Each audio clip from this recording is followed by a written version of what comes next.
Development testing, by definition, is unpredictable, which we saw with super heavy splashing down in the Gulf of Mexico today, but that is exactly why we test. As is standard for these tests, the area around the pad and along the flight path was cleared prior to launch, and we expect the road and beach to remain closed until further notice. Yeah, testing development flight hardware in a flight environment is what enables our teams to quickly learn and execute design changes and hardware upgrades to improve the probability of success in the future.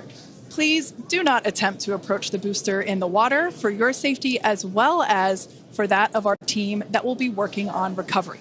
Now, we are going to continue, though. The mission is not done.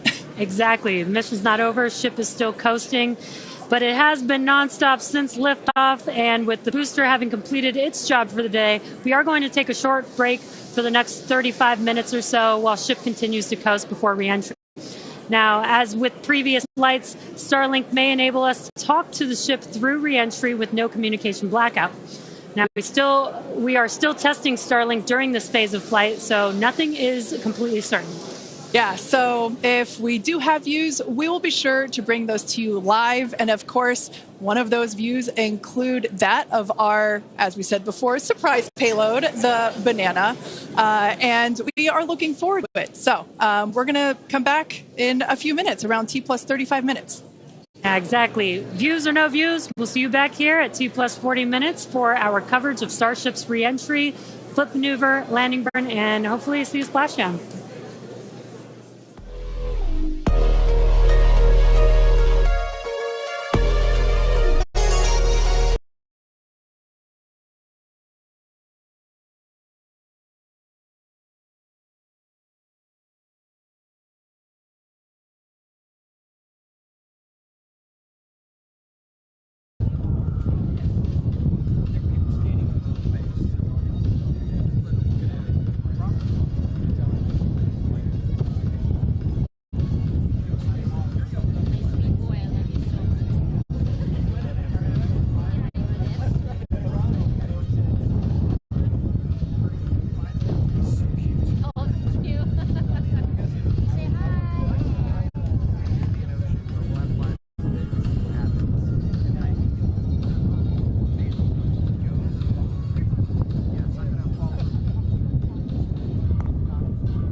James is there with us.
Go all the way to landing across Africa.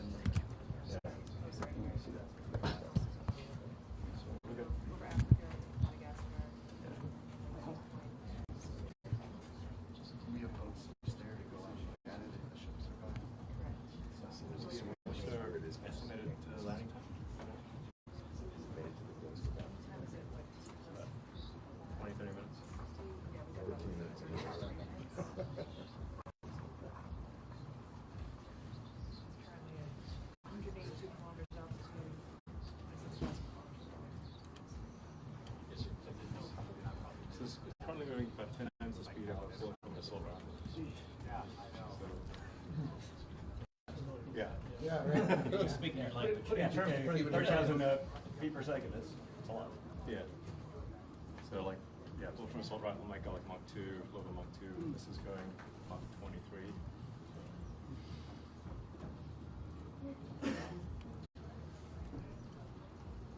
Definitely the fastest way to get from anywhere.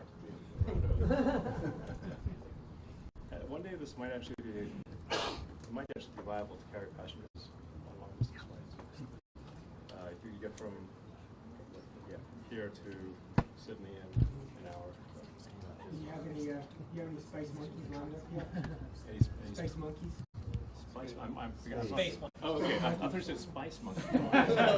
Sorry, Texas accent. No, we don't. No. I volunteer. Yeah. No space monkeys. We'll be sure to work with cargo, and then we'll add people.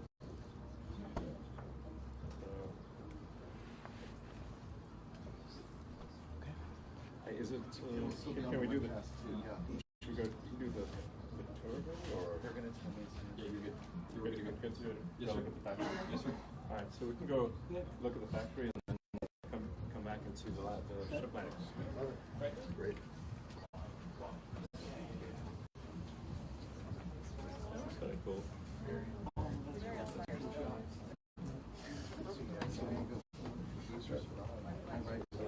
Yeah. We survived.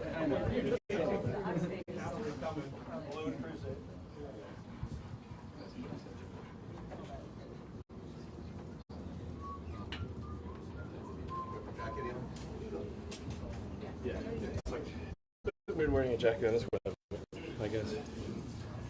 The coral. Yeah, on a flight day, you gotta wear a jacket. Yeah.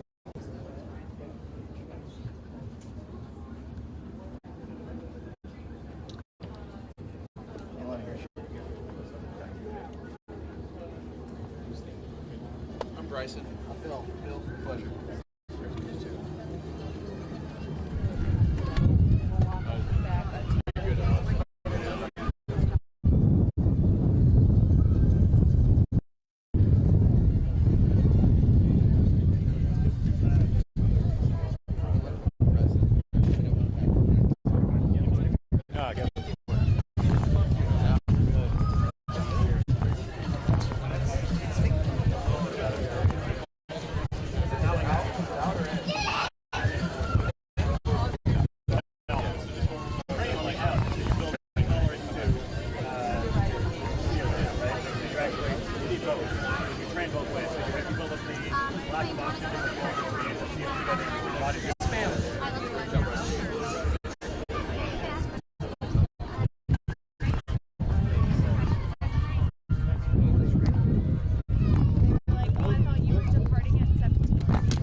Going to stay on the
shade, so at least it's not really dark or really bright. And then that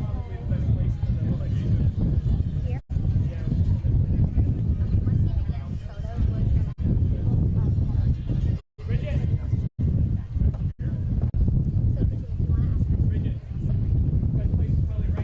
Nope, it's up there. They're already lined up.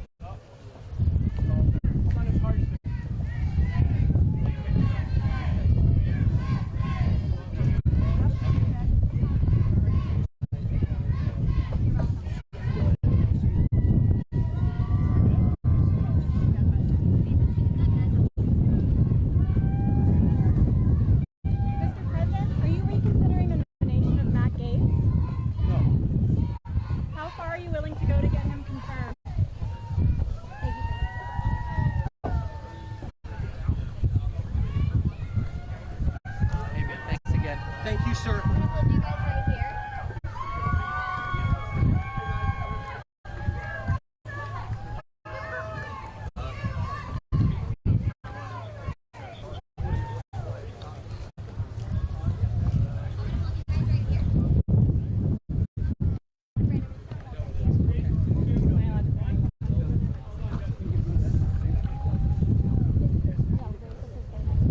I'd rather if you wouldn't.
ship back to a place like Starbase. Starship remains on a good entry trajectory.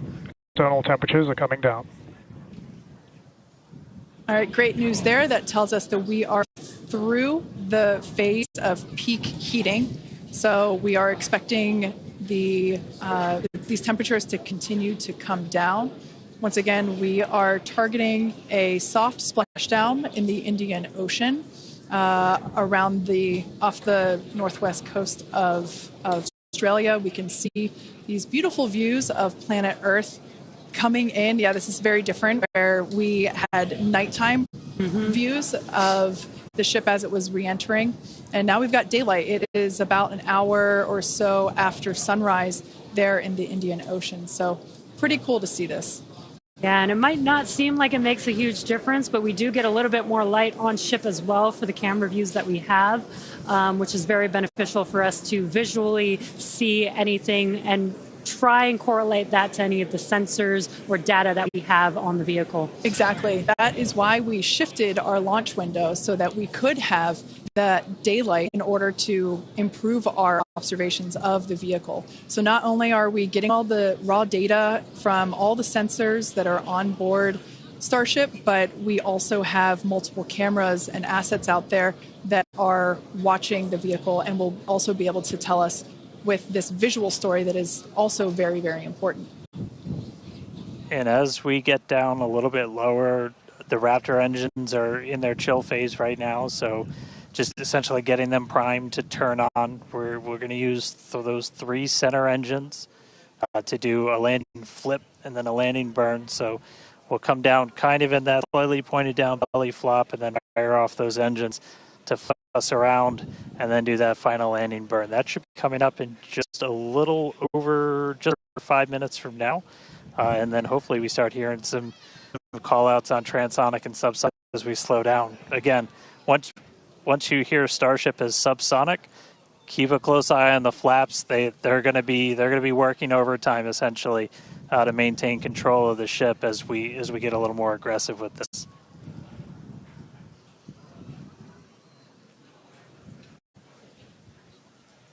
We can see that we are beginning... Starship has passed maximum entry dynamic pressure.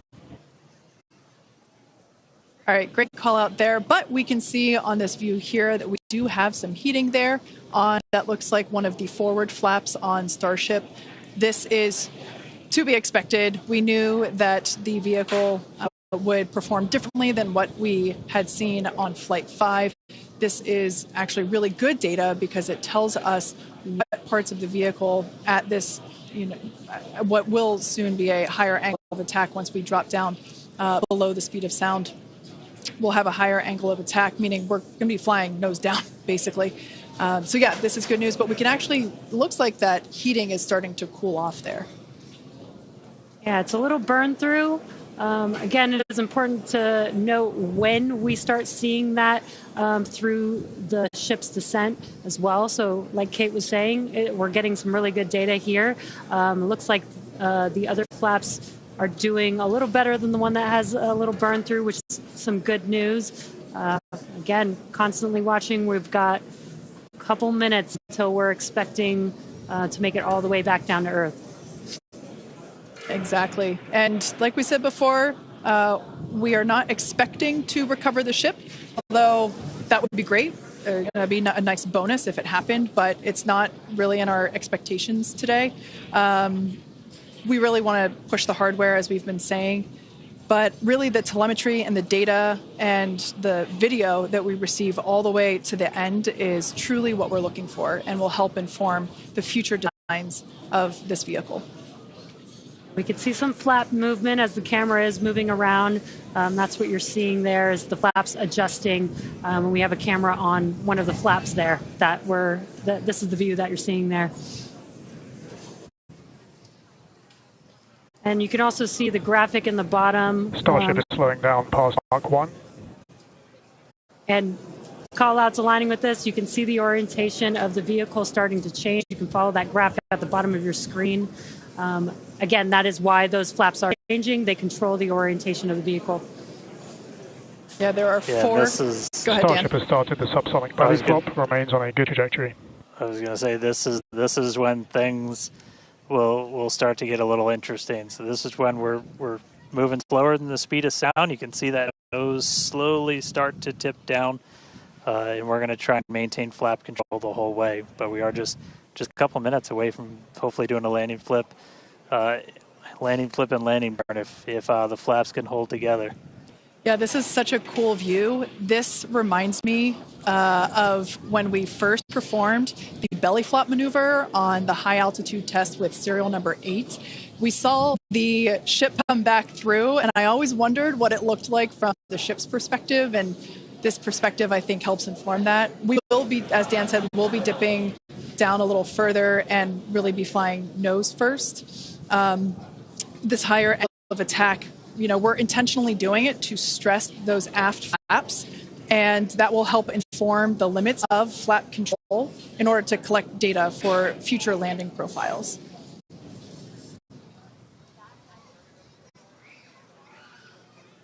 I mean, we're looking good so far. We've just got about 5 kilometers in altitude to go. We'll ignite the engines when we're still just a couple hundred meters over the ground. Do that flip. Passing through 5 kilometers altitude, remains on a good trajectory. I have a feeling it's going to look so cool as it passes through the clouds. Obligatory shout out to the entire avionics team on Starship. And there's that nose down orientation.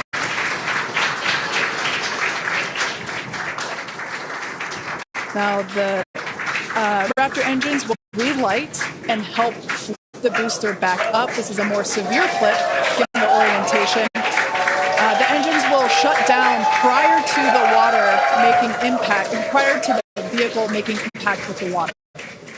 Our ship is doing great so far. There's those engines relighting. What a great reorientation by Starship. Wow. All 3 down to 2 into the water. Starship is landed. Wow. And we have ship splashed down in the Indian Ocean. Some awesome buoy cam action here. Daylight views.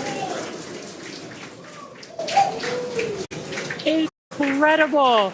We really pushed the limits on shipping and made it all the way back down to Earth. I am shocked, to be honest. I think many folks are. The fact that it survived all the way through while flying a lesser gen heat shield is just absolutely incredible. And turns out the vehicle had more capability than our calculations predicted. And that is why we test like we fly. Exactly why we do that. And those views were absolutely incredible to watch.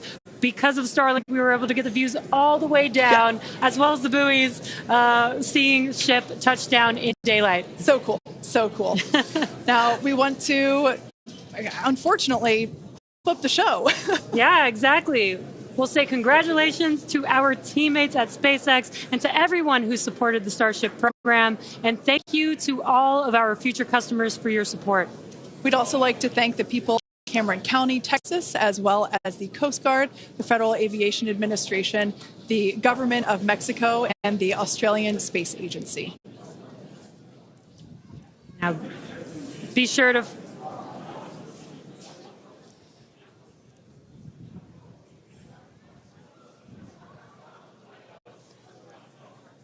Hey guys, I could take it from here.